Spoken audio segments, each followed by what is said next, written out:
Amen. So, thank you so much, Pastor Rodel. And gusto ko rin nga palang i-congratulate yung mga gumraduate natin, yung mga may mga honors na estudyante, na members ng church na ito. At syempre po, alam nating sa lahat ng yon dapat sa Diyos ang kalwalatian. Tapos si Ma'am Millet, yung kanyang dissertation, yung defense, di ba?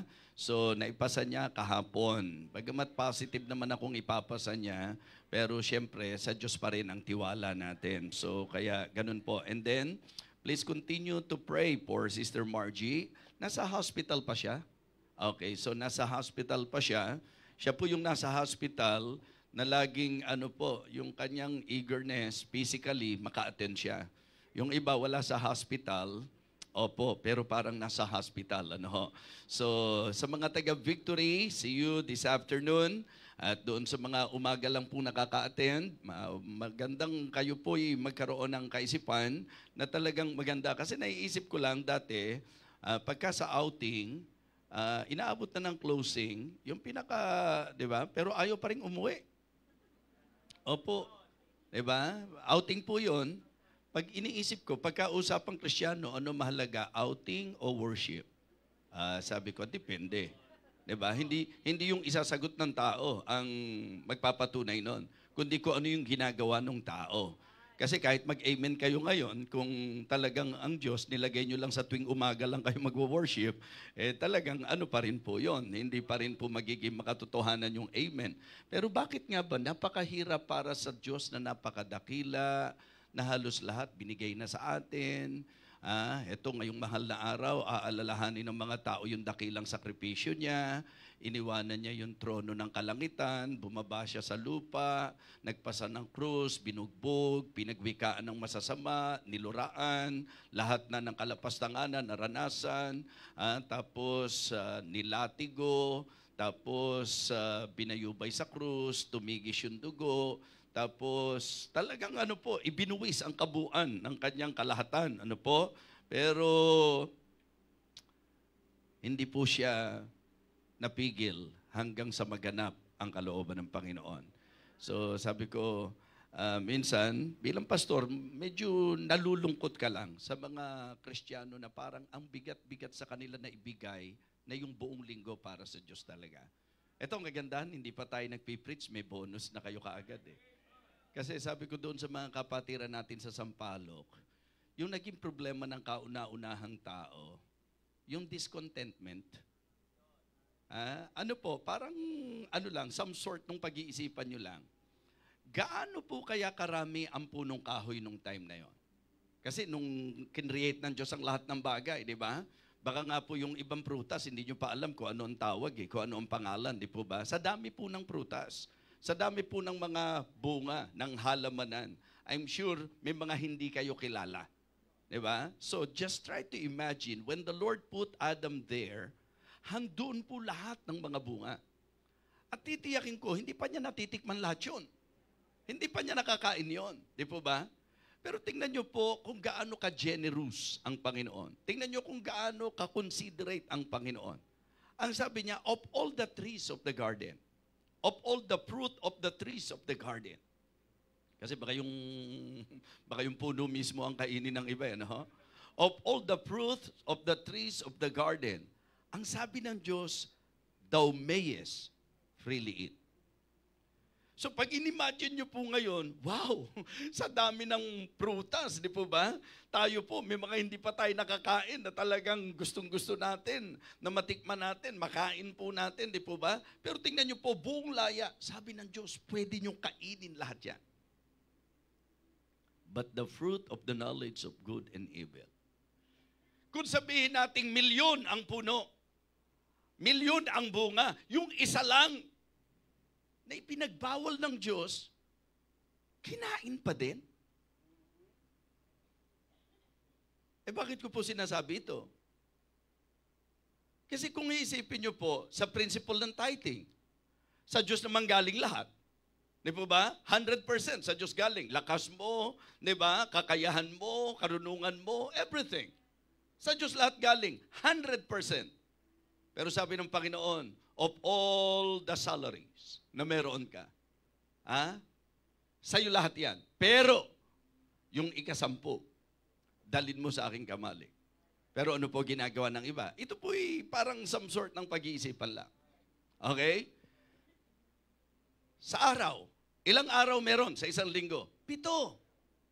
Pwedeng sabihin ng Panginoon doon sa bayan niya, yung 90% akin, yung 10% yan ang sayo. Pero tingnan nyo ginawa ng Diyos. Yung 10% dalin mo sa akin. Okay? Yung 90, enjoy mo yan. Lahat ng bunga, kainin mo. Pero yung fruit of the knowledge of good and evil, wag. Yung unang araw ng sanglinggo, isamba mo. Sige, yung 6 na araw sa'yo. But the first day of the week. Ano lang, di ba? Pansinin niyo po. Kung pag-iisipan natin, sino sa atin ang hindi guilty? Di ba? Sino po ang hindi guilty? Okay? Dadako na po tayo sa invitation, mga kapatid. Parang gandang insight, ano ho? Na nakakahiya sa Diyos. Lahat naman binigay na sa'yo. Yung isa lang na pinagbawal, nilabag mo pa. Hindi ka natutong makontento. 100% sa kanya, yung 90. Sabi niya, sige, enjoy mo. Pero yung 10th part sa akin, so yung araw, sige, magtrabaho ka. Pati ba naman linggo? Kaya doon pa lang, pwede nang makatapos tayo ng worship service natin ngayon. Okay, mga taga-Victory, ang ibig sabihin lang nito, makita-kita tayo mamayang hapon. Amen? Dahil sabik na rin po ako sa mga kapatiran natin sa Victory at dito sa mga members ng church, tinatanong ko minsan si Pastor Norman. Okay? Sa offering, hindi ako nagtatanong eh. Sa giving, hindi ako nagtatanong eh. Sa attendance, kamusta attendance natin nung hapon? Naku, maniwala kayo, ganyan kalaki yung attendance ng umaga pagdating ng hapon. Medyo siyempre bilang pastor, sabi ko, Lord, mukhang hindi yata lumalago yung iba. So maglagay ka na lang po ng pastor na lalago sila.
Mga talata. And Caleb stilled the people before Moses and said, let us go up at once and possess it, for we are well able to overcome it. That is the statement na nanggaling po sa bibig ni Caleb. Ang sabi po niya, mga kapatid, matapos niyang payapain, panatagin ng loob, kalmahin ang mga tao, sinabi niya, puntahan natin, i-possess natin yung land. Ang napakagandang statement niya, for we are well able to overcome it. But the men that went up with him said, We be not able to go up against the people, for they are stronger than we. And they brought up an evil report of the land, which they had searched unto the children of Israel, saying, the land through which we have gone to search it is a land that eateth up the inhabitants thereof. And all the people that we saw in it are men of great stature. And there we saw the giants, the sons of Anak, which come of the giants, and were in our own sight as grasshoppers, and so we were in their sight. Again, why sometimes we think we cannot? Let us pray. Dakilang Diyos, aming Panginoon, nagpapasalamat po kami muli sa pagkakataong ito na kami po ay makakasamba sa iyo. Panginoon, nais po naming hilingin ang iyong gabay, ang iyong pangunguna sa bawat isa po sa amin. Umaasa po kami, O Diyos, na sa pamagitan po ng mensaheng ito, kami po'y mapapalakas, maliliwanagan dakilang Diyos, at magsisilago sa usapin ng aming buhay bilang mga Kristiyano. Help me, O Lord, and empower me. Fill me, O God, with your Holy Spirit, at bigyan mo po ng positibong tugon ang iyong mga anak sa mensahe. I-bless mo rin po ang mga mahal mong anak sa Victory Fundamental Baptist Church, maging sa Japan at sa ilang pang mga kasama po namin ngayon. I pray, O Father, that you will continue to reveal yourself to us through thy words, O God. Thank you so much. Bless our worship service and bless this preaching, O Lord. Bless your people, O God. For all of these things we ask and pray in Christ's most precious name. Amen. Amen. You may now be seated. Well, sa unang bahagi po, maliwanag, nagkaroon po ng pagpili para po i-spy yung land. Okay? Para tiktikan po yung promised land. At ito'y naliwanag na po natin sa bawat isa, na ang promised land na pinag-uusapan dito is not referring to heaven. Ito po ay ang maturity. It is literally the place of bounty, beauty, and blessing. Ito po'y lugar na napakaganda. Ito po'y lugar ng kasaganaan, mga kapatid. Ito po'y lugar ng pagpapala. And the good message is that the will of God for His people is to enjoy His blessing. Do you believe that? Naniniwala po ba kayo na gusto ng Panginoon, hindi ka lang Kristiyano, kundi ang gusto niya, ikaw yung Kristiyano na magiging masaya sa buhay Kristiyano mo? Naniniwala po ba kayo na ang gusto ng Diyos, pagpalain ang buhay mo? Yan po'y maliwanag na ipinahayag ng John chapter 10 and verse number 10, na kung saan sinabi po, the thief cometh not but for to steal and to kill and to destroy. I am come that they might have life and that they might have it more abundantly. So meaning, yun po talaga ang perfect will of God for His people, hindi lang yung masave, kundi ma-enjoy ang kanyang pagkakristyano. Exactly, ang gusto ng Panginoon, ilabas sila sa Egypt at i-enjoy nila yung promised land, the place of beauty, bounty, and blessing. At ang ginawa po ng Panginoon, lumalabas po sa leadership ni Moses, pansinin po nyo ang sabi ng verse number 1. And the Lord spake unto Moses, saying, Send thou men, that they may search the land of Canaan, which I give unto the children of Israel. Of every tribe of their fathers shall send a man, everyone a ruler among them. And Moses, by the commandment of the Lord, sent them from the wilderness of Paran. All those men were heads of the children of Israel. At nginalanan po silang isa-isa. Kung tutusin, binanggit po silang lahat, yung 12 pinili.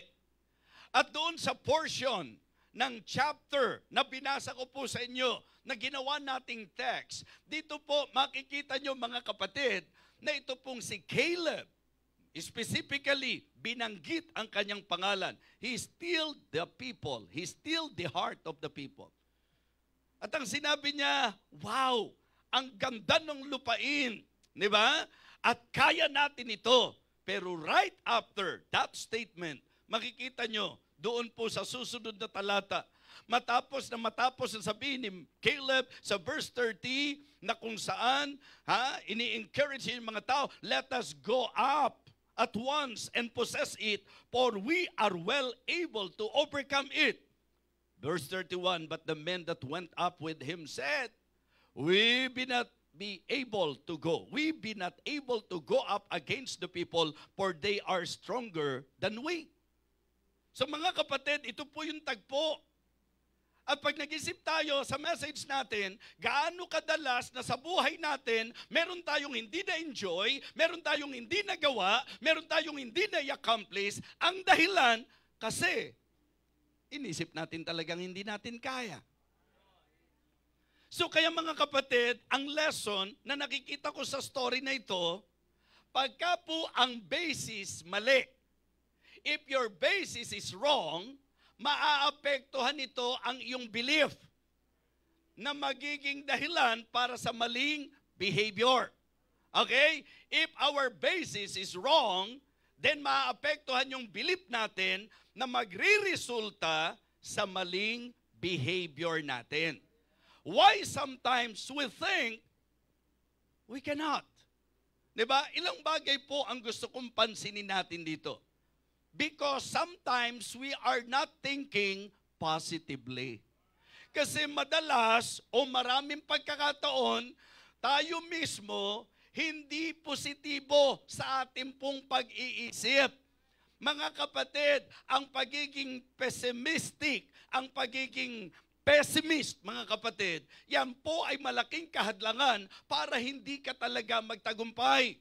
Kapag ka sa umpisa pa lang, tingin ko hindi ko makakaya, sa palagay ko hindi ko magagawa. Kapag ka ganun ka laging mag-isip. At ang eksaktong ibig sabihin ng pagiging pessimist, mga kapatid, ang mga pessimist or pessimistic, laging ang nakikita nila yung dark side. Laging ang nakikita nila yung opposition, obstacles, yung mga po pwedeng makasagabal sa gagawin nila. Yan ang eksaktong problema ng 10 spies. Hindi sila naging positibo sa isip. Papaalala ko po sa inyo, iisa naman yung lupaing tiniktikan nila. Pare-pareho naman yung lugar na pinuntahan nila. At titiyakin ko na lahat sila nakita, halos yung nakita ng bawat isa. Ang kaibahan lang po, mga kapatid, nagdwell sa negatibo, yung 10, samantalang positibo ang naging kaisipan nung 2. Mga kapatid, mga minamahal, sometimes we think we cannot because we are not thinking positively. Okay? And we are not because we are not trying the possibilities. Ang isa rin sa pwedeng problema yung hindi natin sinusubok. Alam niyo po ba yun, mga kapatid? Yung hindi pa nagtatry, negatibo na kaagad.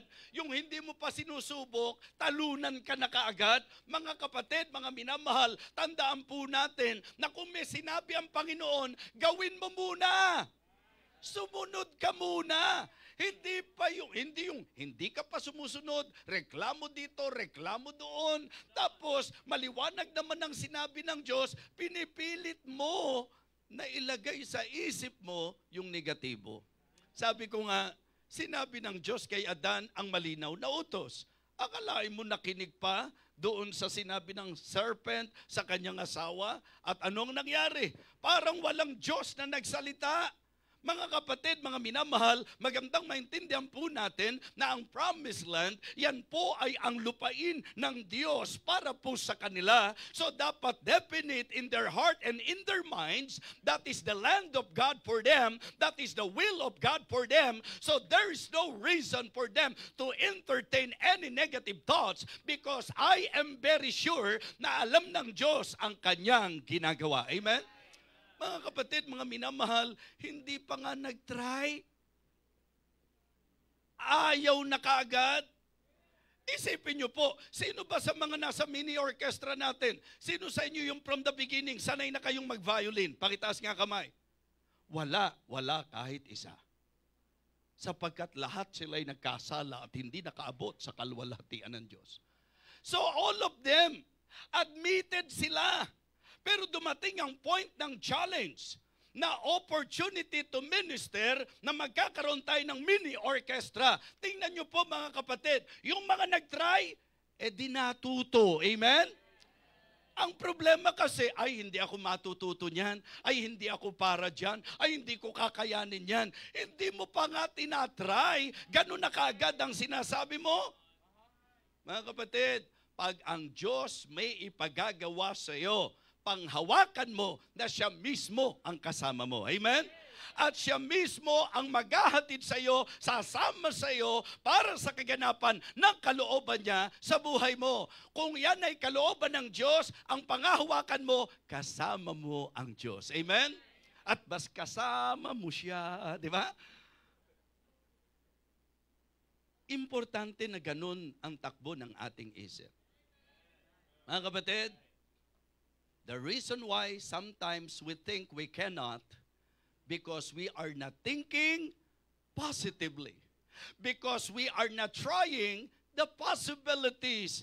And we are not trusting because we are not trusting the proven one. Kasi hindi po natin pinagtitiwalaan yung subok na. Bakit makikinig ka sa mga hindi naman pwedeng panghawakan, samantalang ang nagsasalita sa iyo, ang nagsabi sa iyo, ang nangunguna sa iyo, subok na. Lahat ba kayo sang-ayon na ang Diyos subok na? Sa usapan ng protecting, subok na ang Panginoon. Sa usapan ng providing, subok na ang Panginoon. Sa pagiging powerful, subok na ang Panginoon. Mga kapatid, sometimes we think we cannot because we are not trusting the proven one. He is the one protecting us. He is the one providing for us. And He is the powerful one. Kaya ang dapat, mga kapatid, para tayo po ay mapapangyari na magtatagumpay sa lahat ng gagawin natin, pagtiwalaan natin, the proven one. Amen? Maganda palang title ng message yan, the proven one. Siya po'y subok na sa proteksyon, sa probisyon, sa kanyang kapangyarihan. Kung paano po gumagabay siya, nagbibigay siya ng pangangailangan nating lahat. Subok na po yan na may mga pagkakataon na nahandun ka na sa balag ng alanganin. Hindi alinlangan ha? Sa balag ng alanganin, nahandun ka na sa point na parang helpless and hopeless, and then naisip mo na katulad nung sinabi po ni Prophet Jeremiah na sa lahat ng mga madidilim na naiisip niya, biglang naisip at pumasok sa isip niya na merong Diyos na mahabagin. And this I recall to my mind, therefore by hope, it is of the Lord's mercies that we are not consumed, for His compassions fail not, they are new every morning. Great is thy faithfulness. Maaring tayo po sa buhay natin, mahihirapan po tayo, pero sasabihin ko po sa inyo, pag ang Diyos ang ating pong pinagtiwalaan, sigurado po na hindi niya tayo iiwanan. Amen? Magtatagumpay tayo. Ano po yung tatlo? Because we are not thinking positively. Number 2, because we are not trying the possibilities. And number 3, because we are not trusting the proven one. So sa message po natin ngayon, mga kapatid, sabi ko nga, sa isang bagay na inyo pong magandang i-consider using your observation, pagka tayo po nagmimensahe, mga kapatid, lahat ho wag niyong palagpasin. Ang magandang attitude every time na nakikinig kayo ng preaching, ang magandang principle na i-apply natin. Kapag ka sinabi ng Diyos na walang ititira, wala kayong ititira. Sa usapan ng mensahe, wala kayong palalagpasin. Pakinggan nyo po lahat at titiyakin ko sa inyo, ang Diyos ay mangungusap, ang Diyos ay kikilos, ang Diyos ay magpapala. Ang kailangan lang po, itama natin ang attitude because ang susi ng lahat ay ang pagpapasakop sa kung ano ang kalooban ng Panginoon. Amen? Why sometimes we think we cannot? Because we are not thinking positively, we are not trying the possibilities, and we are not trusting the proven one. Now dito po, ang gusto kong ituro, yung pong prinsipyo na natutunan ko po sa prinsipyo ni Caleb. Ilang bagay po ang po pwede nating ma-consider sa message na ito.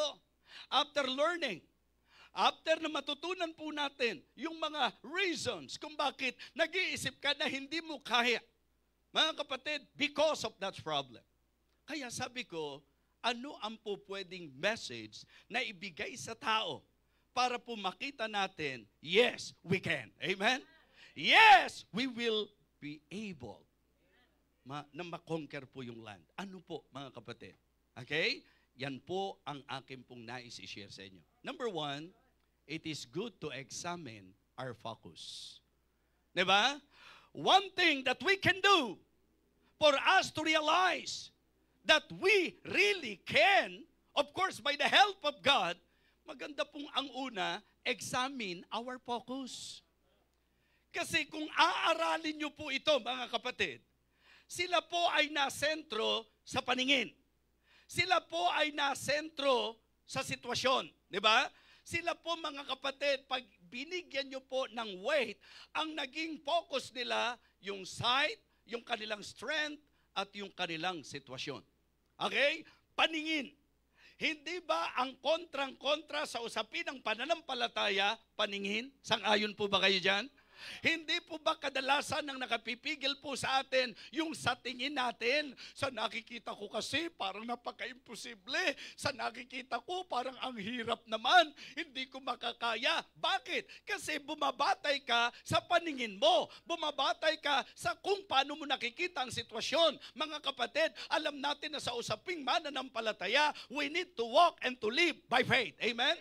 We need to walk and live by faith. That is the will of God. So I can say that in this story, the reason why yung 10 spies became negative, it is because nagbase sila sa paningin. Ito nakita ko ang lalaki naman nila talaga Ito ang nakita ko, delikado talaga yung lugar Mga minamahal, kung ang mga missionary magbabase sa kung ano nakikita nila sa bansa na pupuntahan nila, baka wala nang pumunta sa bansa na yon. Mga kapatid, mga minamahal, baka sa usapan ng pagmiministeryo, pagka nakita mo na mahihirapan ka, pag nakita mong mahirap para sa iyo, baka hindi mo nagawin. Kaya nga ang maganda sa usapin ng buhay Kristiyano, lalakad ka, kikilos ka, magpapasya ka, hindi sa paningin, kundi sa pananampalataya. Ikalawa, hindi lang yung kanilang sight, yung kanilang strength. Hindi ba sa totoo lang, hindi naman tayo malakas Mahina naman talaga tayo Kaya pag nag-dwell ka sa kahinaan mo, tapos ka na. Mga kapatid, okay, given na, mahina ako, mahina po kayo, mahina po tayong lahat. Hindi ka dapat doon nakasentro. Ang focus mo dapat, hindi sa kahinaan mo, ang focus mo dapat sa kalakasan ng Panginoon. Amen? Yun ang problema po nung 10. Nakita nila na mahinang-mahina sila kung laban sa mga haharapin nila. So, and sometimes, yan ang problema natin. Kaya tayo bumibitaw na kung saan nagsesettle tayo doon sa kalagayang hindi natin kaya kasi ito nakikita ko Kasi alam kong mahina ako Well, kung yun ang nakikita mo, magsimula ka na lumakad sa pananampalataya. Well, kung aminado ka na mahina ka, magsimula ka na, lakas ng Diyos ang panghawakan mo. Amen? And then, situation. Ano ba talaga ang sitwasyon? Ang sabi niya, eto kalagayan natin. Para tayo mga tipaklong lang sa kanila. We are like a grasshopper sa kanila. Hindi naman sinabing mukhang tipaklong. Ang sabi naman po, para tayong mga tipaklong. It means to say na napakaliit natin compared to them. You know, hindi ba, aminin po natin ito. Sa buhay po natin, hindi ba kadalasan ang nagpapahina sa iyo yung kalagayan mo? Gaano kadalas sa buhay mo na talagang hinang-hina ang loob mo kasi ang focus mo nasa kalagayan mo. Ang focus mo nasa kahinaan mo. Ang focus mo yung nakikita mo.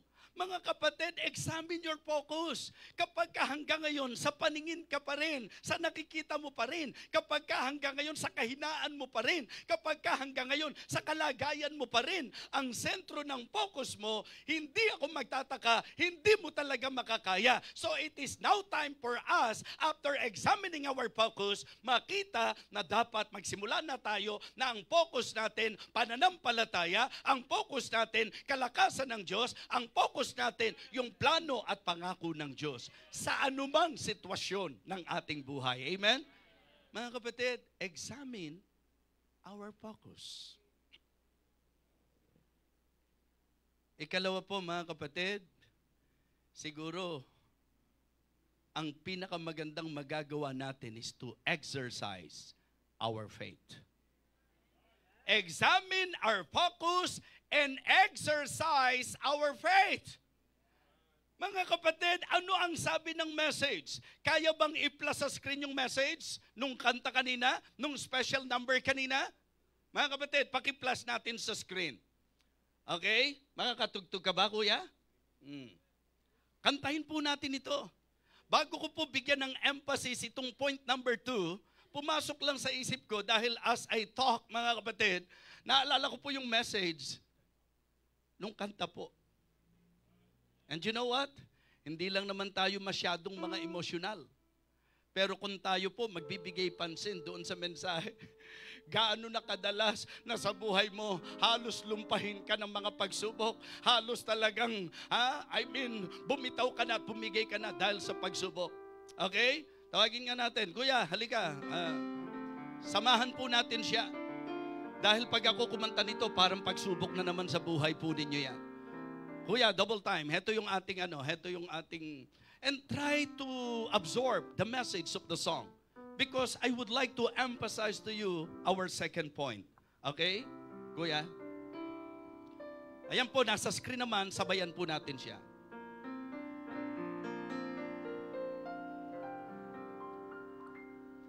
Thank you, Lord, for the trials that come my way.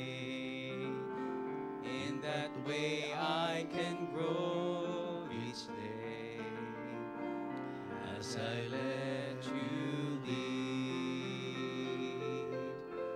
And thank you, Lord, for the patience those trials bring. In that process of growing, I can learn to care. But it goes against the way I am to put my human nature down and let the Spirit take control of all I do. 'Cause when those trials come, my human nature shouts the thing to do, and God's soft prompting can be easily ignored. Thank you so much. Ano pong naintindihan natin sa message ng song? Kasi may mga pagkakataon gusto mong i-justify yung mga negative responses natin. Mga kapatid, ang trials hindi dapat tinutugon ng negatibo. Dahil ang gustong i-accomplish ng trials, yung mga obstacles sa buhay. Mga kapatid, iniisip kong parate, Lord, kung di naging positibo ang pagtanggap ko sa naging pagtawag mo sa akin, sa laki ng obligasyon na naririnig mo ang problema ng napakaraming mga tao, na nakikita mo ang mga mahihirap na sitwasyon, at pagsamahin po natin sa iba't ibang anggulo ng buhay, mga kapatid, sa totoo lang, kung hindi mo naintindihan that the purpose why God is allowing you to experience that and to put you in that situation, bibigay ka eh. Bibitaw ka.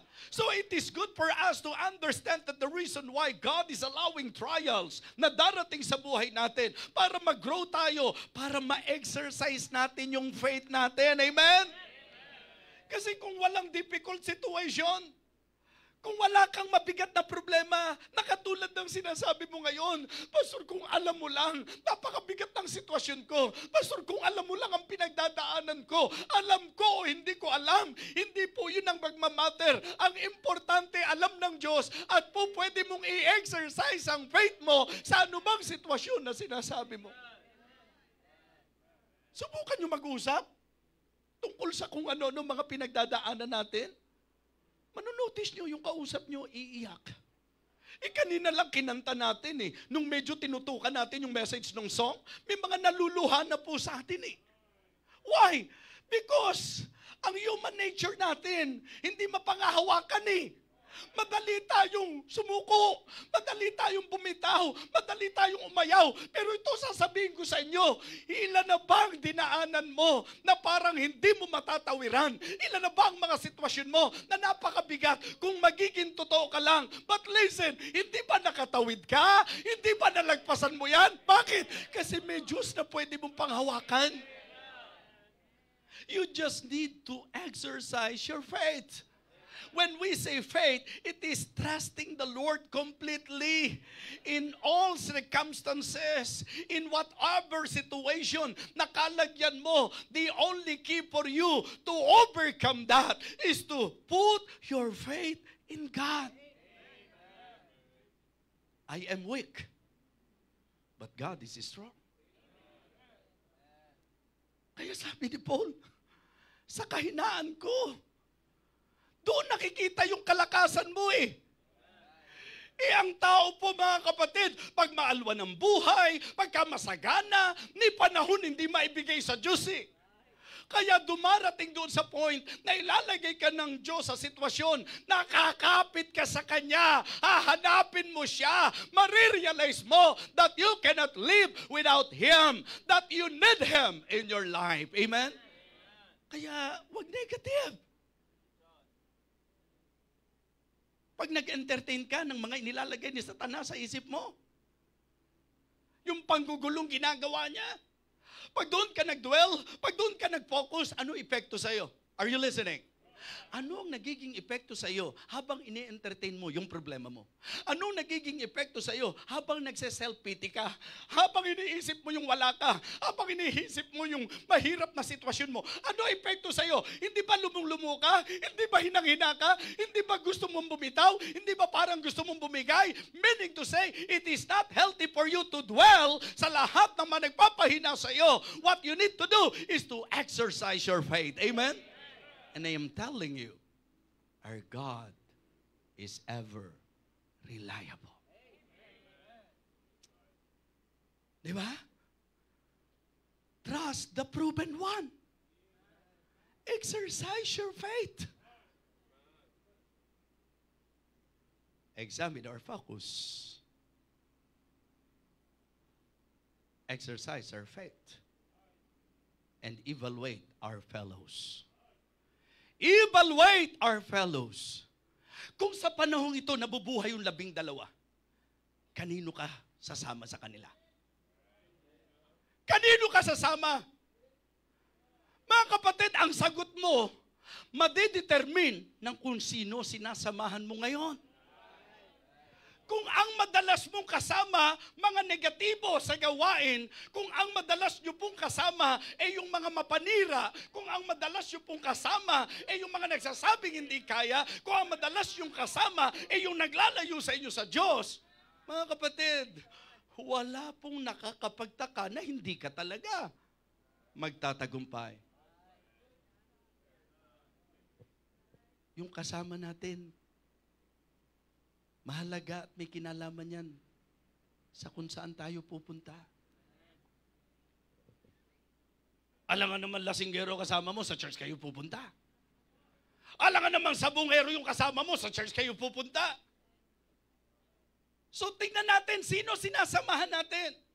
O itaas natin yung level, yung mga kasama natin sa church. Alangan namang yung kausap mo, puro negatibo pinag-uusapan nyo. Alangan namang tumibay ka. Alangan namang gumanda puso mo sa gawain. Alangan namang maging supportive ka sa pastor. Alangan namang luwalhatiin mo ang Panginoon dyan. Kapag ka ang kausap mo mapanira, mga kapatid, huwag kang magtaka, isang araw, sira ka na rin. may 10 spies. Pero may Joshua and Caleb na naging kakaiba. Alam niyo po, kung hahanap kayo ng negative, tutulungan pa kayo ni Satan. Eh yung hindi ka nga naghahanap, may makikita ka eh. Di ba? Yung hindi ka nga naghahanap ng miyembrong katitisuran, may makikita ka eh. Ang problema lang, sa kanya ka ba po-focus? Kung ang aabangan mo yung makapagsasalita ng masakit sa'yo, abay, tutulungan ka pa ni Satan. Baka damihan pa niya. Pero doon ka ba magdudwell?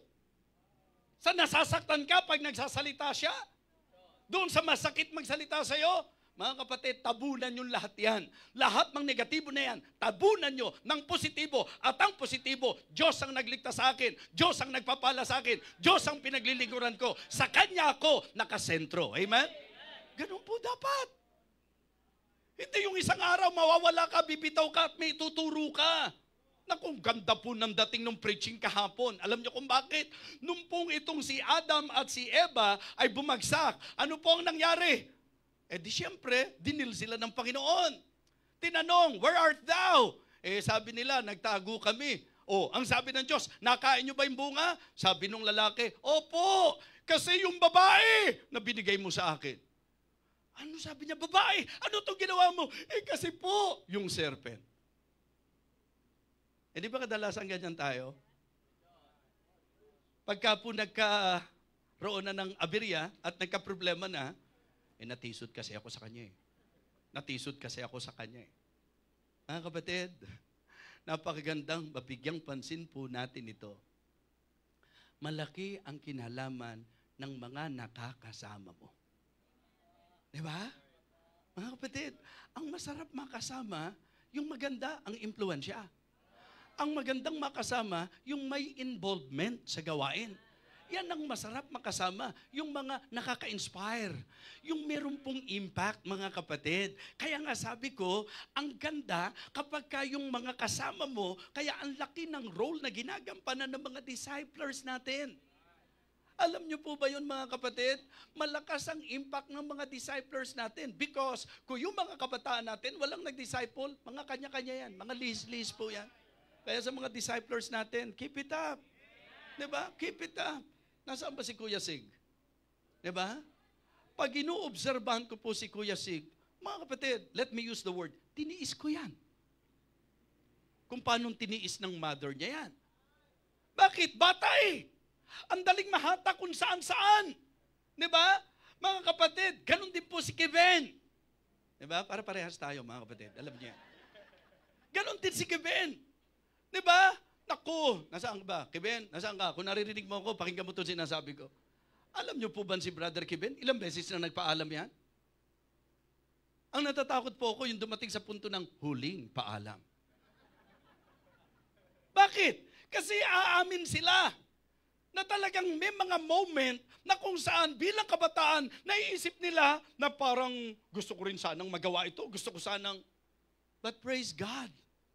Nakita nyo kung gaano kasipag tong mga workers natin. Pag nakikita ko silang may Bible study, gusto ko silang bigyan ng love gift, mga kapatid. Kahit di naman ako ang Bible study nila.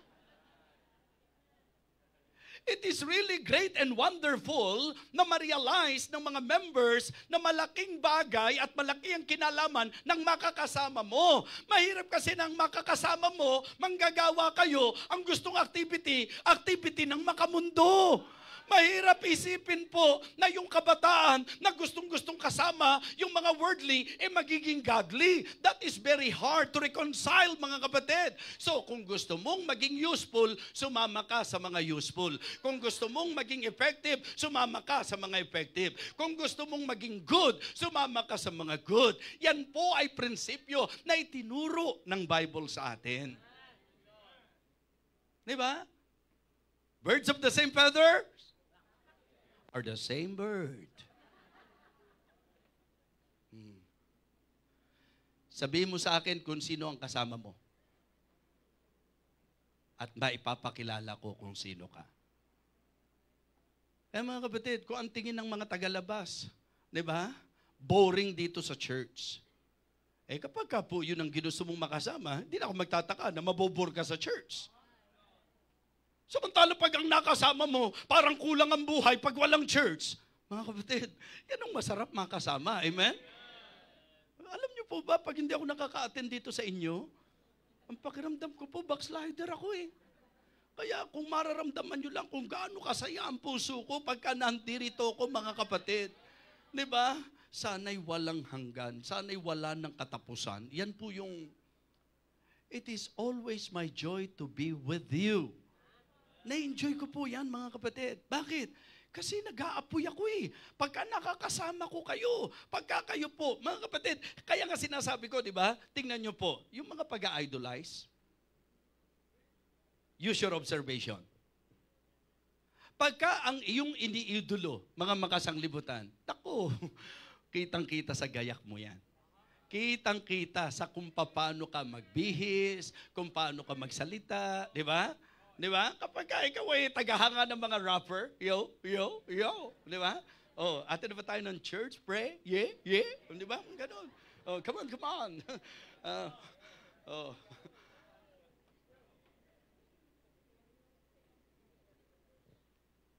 Sino nakakasama mo? Kamusta ang epekto ng nakakasama mo? Saan ka dinadala ng nakakasama mo? Ano ang magiging kahihinatnan mo sa nakakasama mo?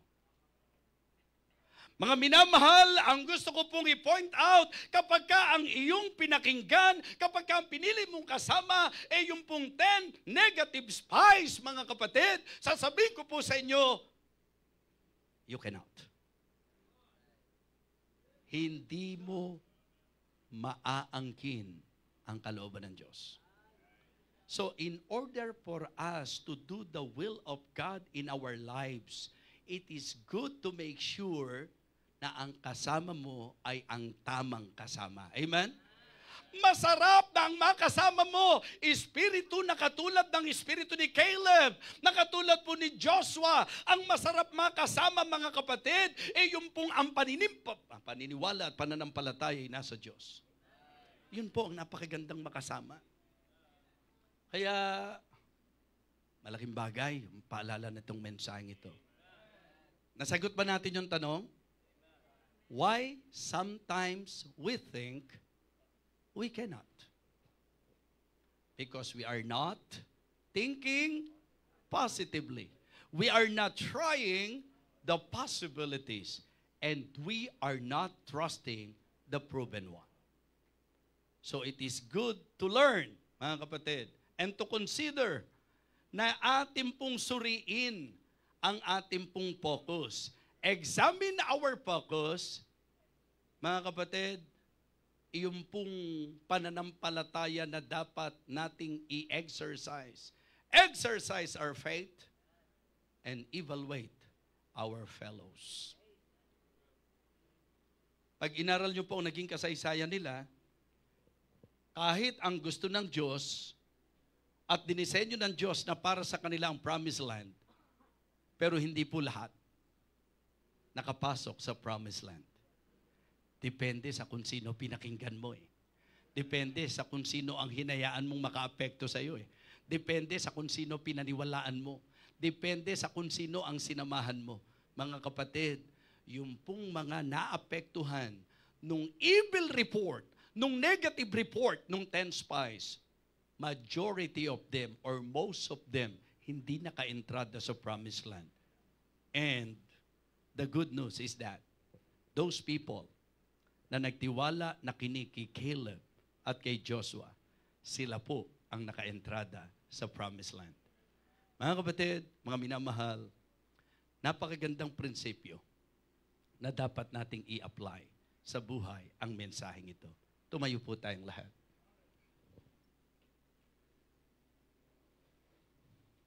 Habang nakayuko at nakapikit ang bawat isa, habang tinutugtog po sa ating paanyaya, yung pong thank you, Lord, yung pong naging special number po natin. Magkaroon tayo ng meditation. Kamusta ang nakikita mo, kapatid? Kamusta ang kahinaan mo? Kamusta ang kalagayan mo? Napakalaking bagay po para sa benepisyo natin sa message na ito ng kababaan at katapatan. Ilang mga bagay sa buhay mo na ang nakita mong hindi ka naging matagumpay sapagkat iyon ang inisip mo. Sapagkat hindi mo sinubok at hindi mo pinanghawakan ng Diyos. What a message. What a reminder. Pagod ka na eh. Nahihirapan ka na. Huwag ka nang mag-dwell dyan. Huwag na po tayong mag-dwell sa mga nagpapahina sa atin, nagpapasakit ng kalooban natin, nagpapabigat ng dibdib natin, gumugulo sa isip natin. Why not focus on the Lord?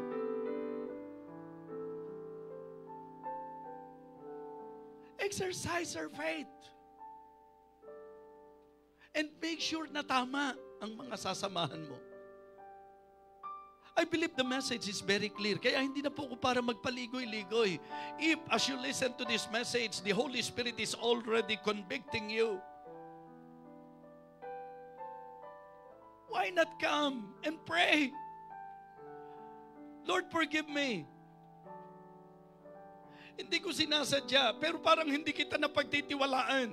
Hindi ko sinasadya, parang nililimitahan kita sa buhay ko. Nadadaig ako nung nakikita ko. Nadadaig ako ng kahinaan ko. Nadadaig ako ng sitwasyon at kalagayan ko sa buhay.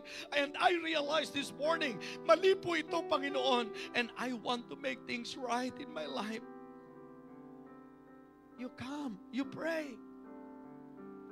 Whatever burdens, battles you're facing right now, pinakasolusyon dyan, kapatid.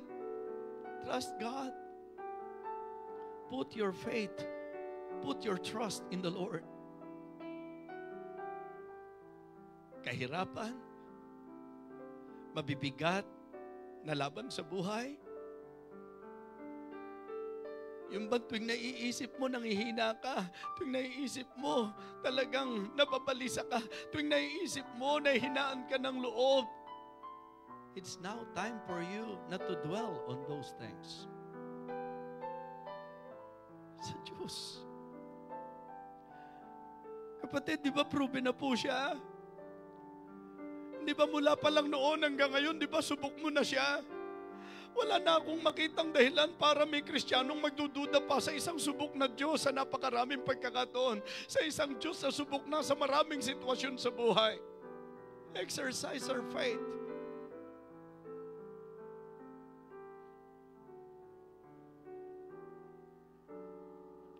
Pastor Norman, please. Sige po, just continue to pray. Hintayin po nating matapos ang prayer bago tayo bumalik sa ating mga upuan.